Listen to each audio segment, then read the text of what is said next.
All right. Good morning, everyone, and thank you for being here and for your patience. As always, we'll start by sharing where our city stands in terms of public safety metrics today. Homicides are down 36% from the same time last year, and non-fatal shootings are down 29.7%. Additionally, carjackings are down 19%. Auto thefts are down 3%.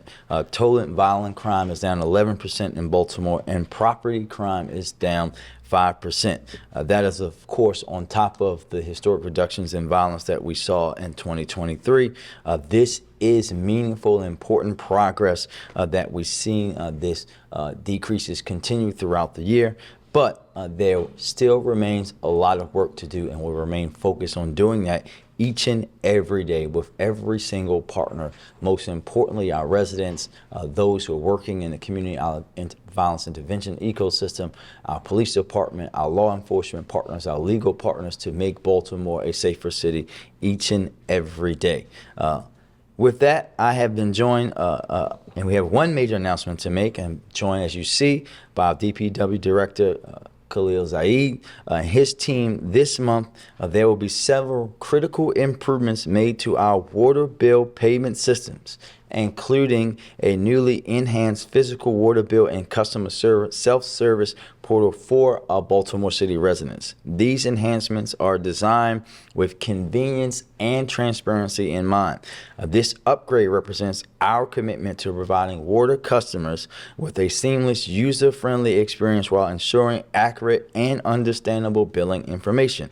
Over the past few years, DPW has convened working groups to discuss projects to improve our water billing operations. The redesigned water bills and a more user-friendly customer self-service portal are a part of our larger ongoing efforts to modernizing our water bill efforts and operations here in Baltimore to help customers better manage their water bills. Starting the last week of June, monthly water bills mailed to city water customers will be easier to read and navigate.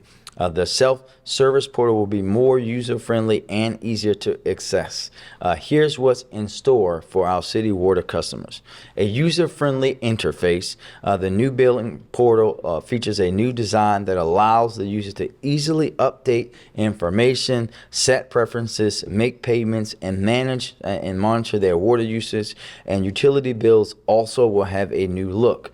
Our new innovative dashboard. The portal dashboard allows customers to access due balances and update contact information very easily. We'll have a QR code has been added to the bill, which can be scanned and will take you to the new online customer self-service portal. The ability to manage communication preferences. Customers can change their communication preferences on the settings page in the portal to receive it in the way that they want. For me, that will for sure be email. Delegation. Customers can designate access to other people who can access the account and conduct business on their behalf. We know that it's really important, especially for our older adults who may have family members who may need to manage that account for them. And enhance account viewing. Our customers can view all associated accounts of the owner, including both owned and delegated accounts. Customers will see the portal go live and become available for customer use on June the 17th. My parents will not be happy, but I'll be sure to take over theirs to make sure that they're managing theirs the right way. The newly designed water bills will begin to arrive in mailboxes starting the last week of June. Customers can view this sample of the redesign on the DPW website, publicworks.baltimorecity.gov. And now I'll turn it over to the director briefly, who will provide some additional information about what's to come during the upgrade of our water billing system. Mr. Director? Thank you. Thank you, Mayor. I think the Mayor covered it all, or covered most of it. I just wanted to emphasize some of the things that the Mayor mentioned, but repeat it again. First, this will do implementing safeguards to better protect our customers' data. It has a robust security protocols. It provides also faster data processing speeds and can now support a wider range of devices. Again, I want to make some emphasis on specific dates. Starting in June 12th through the 17th, DPW customers will see a message indicating that the customer self-service portal is temporarily down. During that period, customers can still pay their water bills using one of the following options.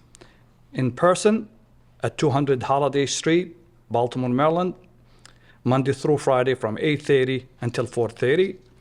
Online at pay.baltimorecity.gov/water. By mail using the return envelope included with your water bill. And by phone at 866-377-0765. Available 24 hours a day. The other date I want to mention is on June 17th, the portal will go live and become available for customers' use. This upgraded portal will offer new features and enhanced functionality to improve our experience. Thank you.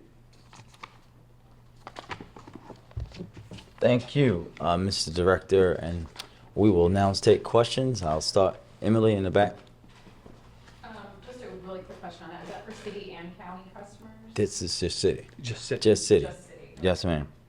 And then switching topics, we're just coming off of campaign season. There was a lot of discussion about who we should credit for the reduction in homicides. Your office, the state's attorney's office. We're in budget hearings now. We're in VPs on deck tonight. I'm sure we'll be discussing this again.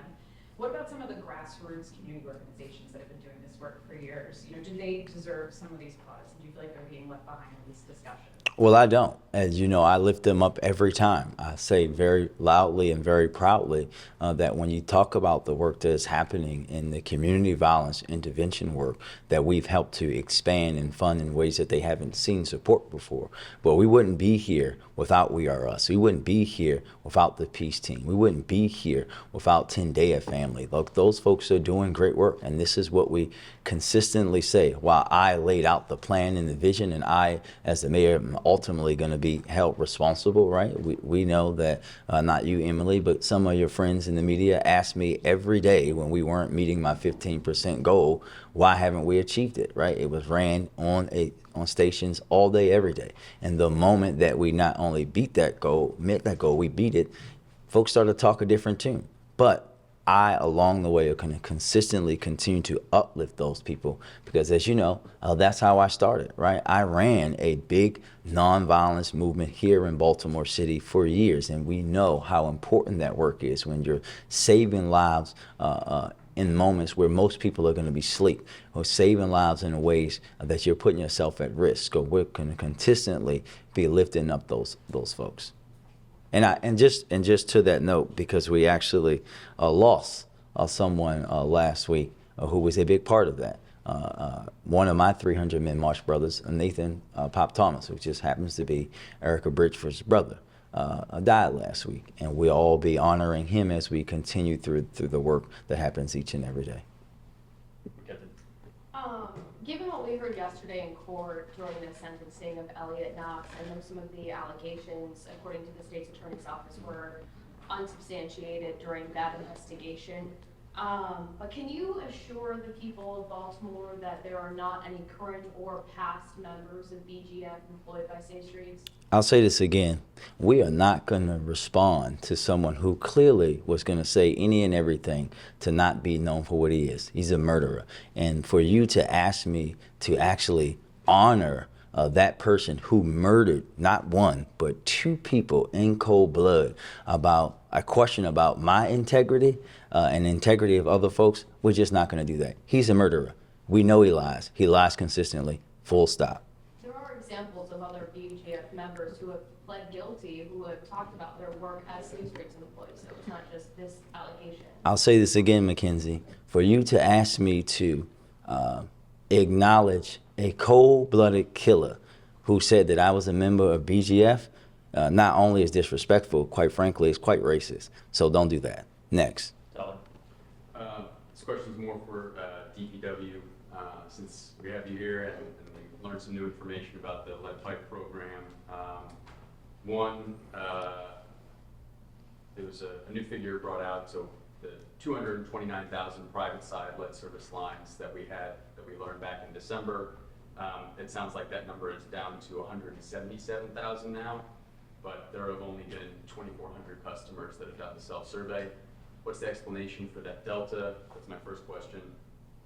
For this new tech to scan the lead service lines. What's that cost going to be per household? Do you have an estimate on that? And then is there any concern that this tool that's going to be going into the pipe to check it for lead, that could cause that protective seal that we've learned so much about to break and to cause lead to leach into the water?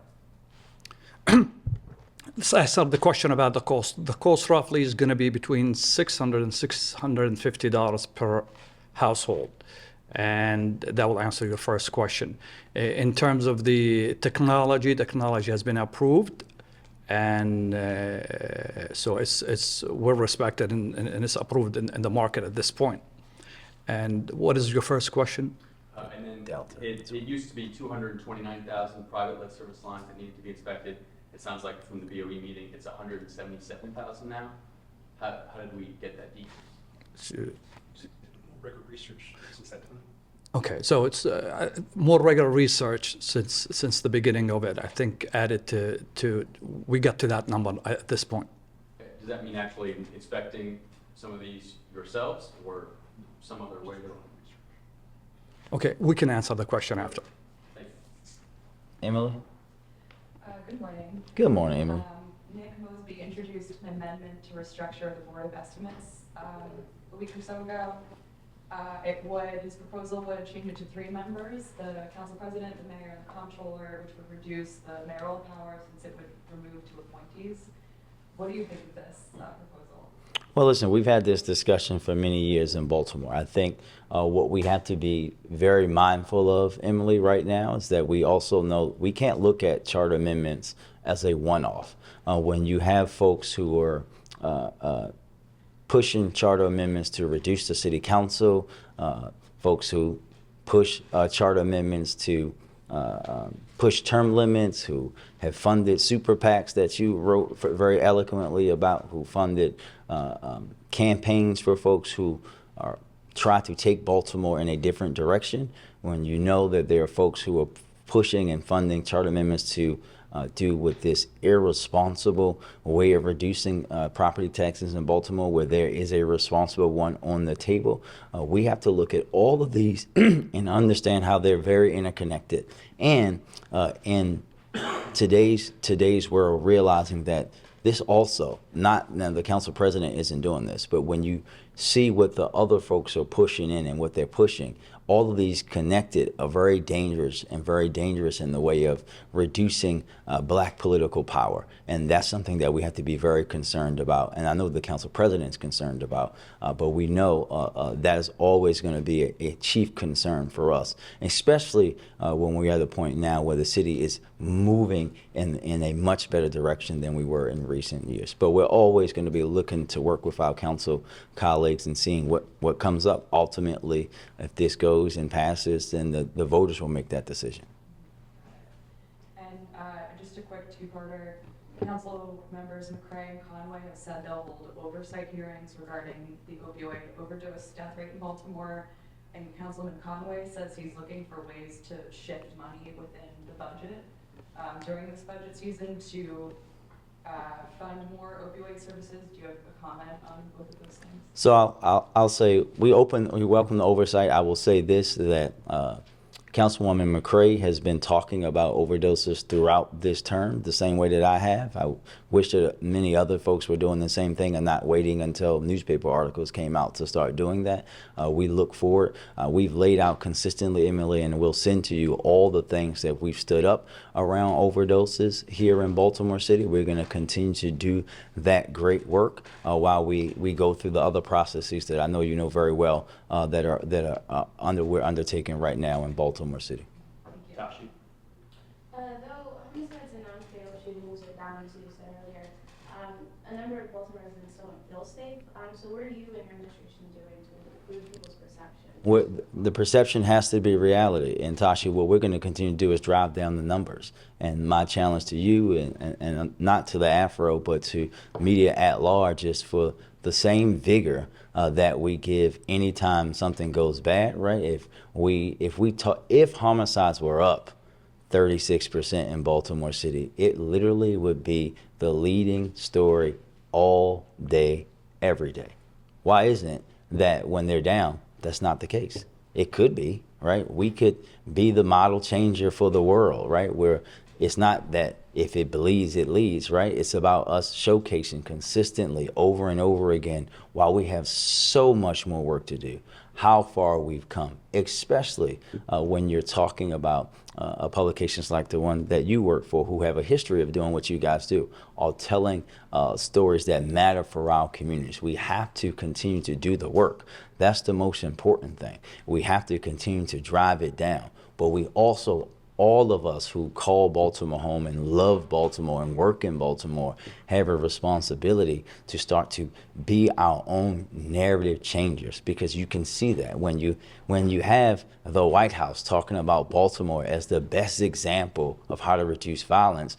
We have to start to acknowledge that, because anytime something bad is said about Baltimore in a national light, right? Folks claim and clamor to it, and they ask me about it all day long. But when it's the flip side, why isn't that? And we have to start to peel that back and have that same vigor, because every life saved in Baltimore with that reduction matters. WMAR or WJG in the back, where you took. Okay. I wanted to go back to the budget hearings last night for city schools. Part of the conversation was some of the council members raised concern about the future of the CEO and the fact that her contract hasn't been finalized yet. Do you share some of their concerns about the stability for city schools moving forward if the contract is not in place? I believe and know that the contract will be in place, but we have to have stable leadership for sure, Mackenzie. Do you know where the contract, sorry, do you know this? I know that that's not. Yeah, I'm not in the point to talk about contract negotiations. That's not something I'm going to do publicly. Tyler? Just to follow up on the charter amendment for BOE, when you were council president in 2020, you introduced a very similar measure saying that the mayor had too much power back in 2020. Why do you, it sounds like, why do you feel differently about this now in 2024? Well, I want, Tyler, you weren't here, so I'll take you back to 2020. I also said back then that we could even possibly looking at eliminating the BOE, because when you look at cities around the country, there's only like 3 of us that actually have them.